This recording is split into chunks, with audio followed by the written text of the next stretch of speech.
राम राम। मैं हंसराम शर्मा, ग्राम कुंदौली से। यूट्यूब पर मेरा चैनल पड़ा है, आप लोगों ने हंसराम शर्मा नाम से देखो। और उसमें खिचड़ी नाम की एक कहानी बहुत प्रसिद्ध है, उसको आप देखेंगे तभी जानेंगे हाँ खिचड़ी कैसी होती है। आजकल ठंड में जो कोई माताएं बहनें दौड़ती हैं, पानी लिया, दाल चावल मिलाया रख दिया, लो खिचड़ी हो गई तैयार। तो खिचड़ी की पहले कहानी देखो, उसके बाद में खिचड़ी खाने की प्रशंसा करना। और इसी के माध्यम के चलते हुए मैं एक कहानी और लेकर आया हूँ, जो मैंने अभी फेसबुक पर बताया था कि ये कहानी कम से कम 5 भागों में मिलेगी आपको।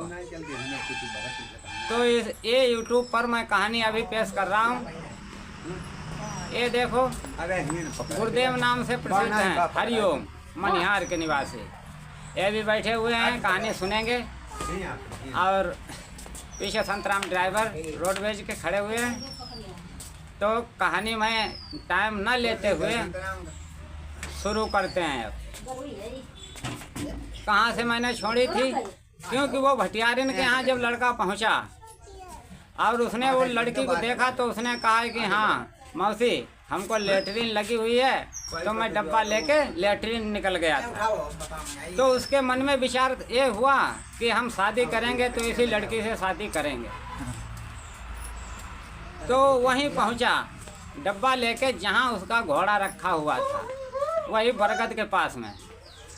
तो हजारों साल पुराना बरगद, उसमें पता नहीं कितनी खो कितना क्या बन जाता था। तो उसमें उसने अपना लकड़ी का घोड़ा जो था उसका, वो उसने उसमें छुपा दिया।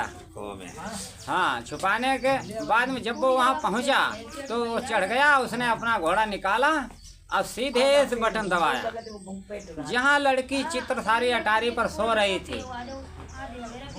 वहीं ले जाके उसने घोड़ा उसके अंटिया पर जाके रोक दिया और कुछ नहीं किया। उसकी चप्पलें जो थीं वहाँ पर पड़ी हुई, उसने एक चप्पल निकाल ली, उसकी पहन ली और अपनी वहाँ छोड़ दी। बस उसने यही किया। बस आया फिर दोबारा घोड़ा वहीं रख दिया बरगद पर। अब बरगद पर घोड़ा रखने के बाद फिर आ गया। तो उसकी मौसी बोलती, बेटा तुमको बहुत देर हो गई पखाना जाते हुए। कहीं मौसी, पेट में दर्द इतना हो रहा था तो इसलिए टाइम लग गया। चलो कोई बात नहीं। वो सो गया, अपने आया, वो भी चुपचाप सो गया। उधर क्या हुआ, लड़की जब सुबह उठी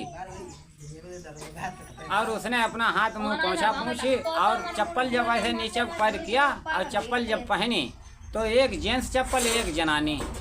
तो उसने जो सिपाही वहाँ मौके पर थे सबको उसने बुलाया। बोले तुम इतने सिपाही लगे हुए, हर गेट पर एक चौकीदार एक सिपाही, और फिर भी मेरे ऊपर से चोरी हो गई, 4 मंजिल ऊपर से। तो राजा ने कहा, बेटी चलो एक सिपाही की जगह पर मैं 2-2 सिपाही कर दूंगा।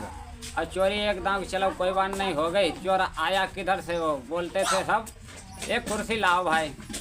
और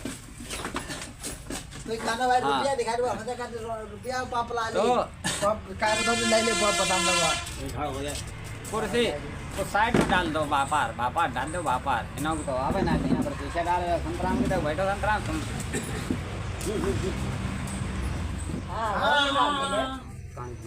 तो वो कुर्सी के नाम आ गया, आम सॉरी। हाँ, तो राजा ने सबको हुक्म दिया है कि एक जगह पर 2-2 सिपाही होने चाहिए और आइंदा फिर ऐसी गलती नहीं होना चाहिए। तो उन्होंने कहा ठीक है भाई, नहीं होगी गलती। दूसरा दिन हुआ तो फिर क्या हुआ, उसने हुआ उतने ही टाइम जब लड़की ऊपर चढ़ी तो उसने जान लिया हाँ पूरा सर में रोशनी हुई। तो उसने समझ लिया कि हाँ लड़की चित्रसारी अटारी पर पहुंच गई। वाह! पहुंचने के बाद उसने फिर कहा, मौसी मेरा पेट खराब हो गया और मुझे लेटरिन जाना है अभी। तो उन्होंने कहा ठीक है भाई जाओ। तो मौसी को जब पेट खराब हो गया तो वो डब्बा लेके फिर गया लेटरिन। तो वहीं पहुंचा जाके जहाँ पर उसका घोड़ा रखा हुआ था बरगद पर। तो उसने वहीं से घोड़ा अपना निकाला, बैठ लिया, बस दबाया बटन, वहीं पहुँच गया लड़की के वहाँ जहाँ सो रही थी अंटिया के ऊपर।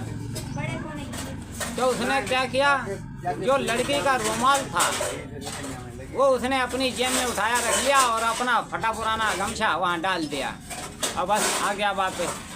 जब वापस आ गया सुबह को, फिर लड़की उठी तो उसने अपना रुमाल उठाया, मुंह पहुँचा, आंखें खोली, अरे ये किसका रुमाल हमारे पास आ गया जेंट्स का, और हमारा रुमाल क्या कहाँ चला गया। तो उसने कहा, पिताजी आज भी चोरी हो गई और चोर आता है, कल भी आया था, आज भी आया, देखो ये गमछा किसका है। बीच में बता दे कोई लाल गमछे तो किसका गमछा है ये। तो भाई सिपाही फिर कान खड़े हो गए, बोले चोर आता है तो कैसे आता है, एक एक गेट पर मकान के चारों तरफ सिपाही पहरेदारी कर रहे हैं, मगर चोर किधर से आता है। तो उन्होंने कहा चोर आता होगा, पता नहीं भाई किधर से आता चोर। तो उन्होंने कहा जगते रहो, सो मत कोई, जगते ही रहो। तीसरा दिन हुआ, लड़के ने सोचा अब मैंने चप्पल भी बदल दी, रुमाल भी बदल दिया, अब देखते हैं क्या होता आगे। तीसरे दिन जब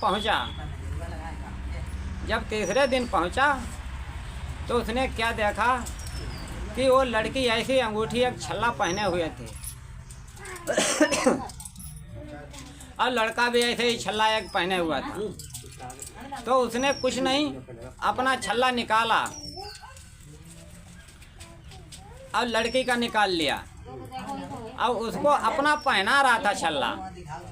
तभी लड़की के कुछ छल्ला टाइट हुआ, उसकी आंखें खुल गईं।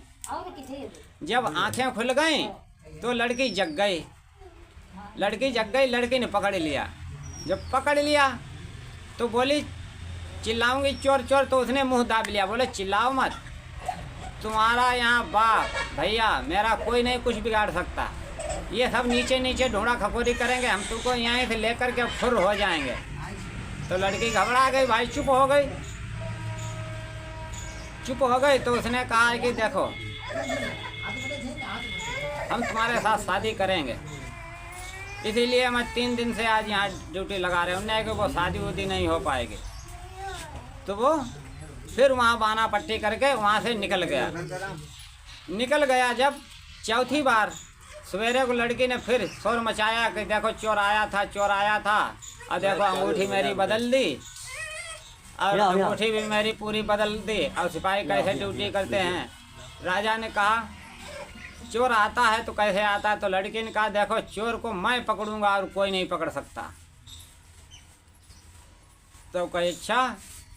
तो लड़की ने क्या किया, वहाँ पर जितने मंगवाए बड़े बड़े नांद की जैसे जिनमें पानी भरने वाले, तो उनमें सब में पानी भर के और नील भर दी। तो उसे क्या पता भैंचोद यहाँ क्या नौटंकी रची जा रही।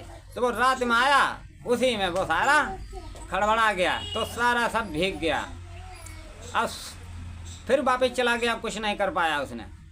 वापस गया मौसी के पास अपने के, मौसी हमारे लो कपड़े और अभी किसी धोबी से धुलवा दो, जो कि नहीं तो सवेरे तुम्हारी भी फांसी होगी और नहीं अब पूरे सैरपना की हो जाएगी फांसी।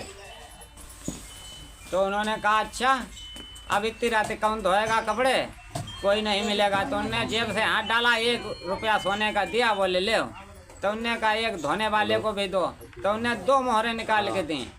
2 मोहरें निकाल के जब दी तो मौसी उतना ही टाइम लेके चली गई कपड़ा धुलवाने। ये पार्ट यहीं पर समाप्त करते हैं और अगले पार्ट में इसकी आगे की कहानी दिखाऊंगा। तब तक के लिए कहानी को यहीं पर विराम देते हैं।